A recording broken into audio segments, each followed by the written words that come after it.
प्रकल्प विषय कह नमस्कार मो नाम निशा बेहेरा मु डेंगापदर यूजीएस गवर्नमेंट हाईस्कल आज मोर टॉपिक हूँ सस्टेनेबल ऑफ फूड सिस्टम। ए विषय में आज मोर सस्टेनेबल माने हूँ खाद्य ग्रहण प्रणाली जहाँफल कि आम खाद्य को आम निजे खाଇବା सहित परिवेश सुरक्षित रखा और आगामी पीढ़ी आम आमर खाद्य को संरक्षण और निरापद भाव रखिपर।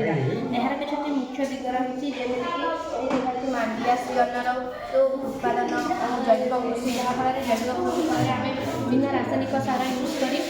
नेचुराल भाव में आम किसी शस्य उत्पादन कर। आजिकल जमी बहुत परिमाण रासायनिक सार और पीड़िया यूपीके एलपीके इत्यादि व्यवहार होती पहाड़िया अंचल यही भाव जैविक कृषि खाद्य उत्पादन कर मांडिया मिलेट हूँ एक सूक्ष्म कणिका मान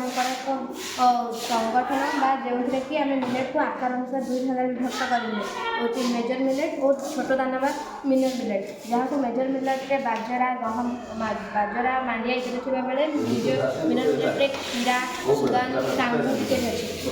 अच्छे आम विभिन्न प्रकार मिलेट विभिन्न प्रकार खाद्य सब तैयारी जेपरिक कांगूर तैयारी खीरी मांडिया तैयारी सूप इत्यादि यही सब द्वारा आमर रासायनिक यूज नक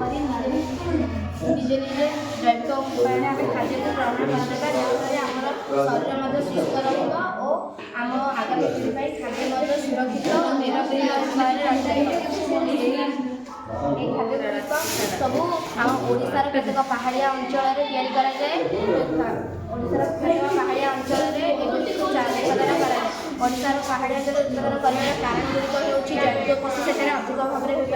और जलर सुलभता ना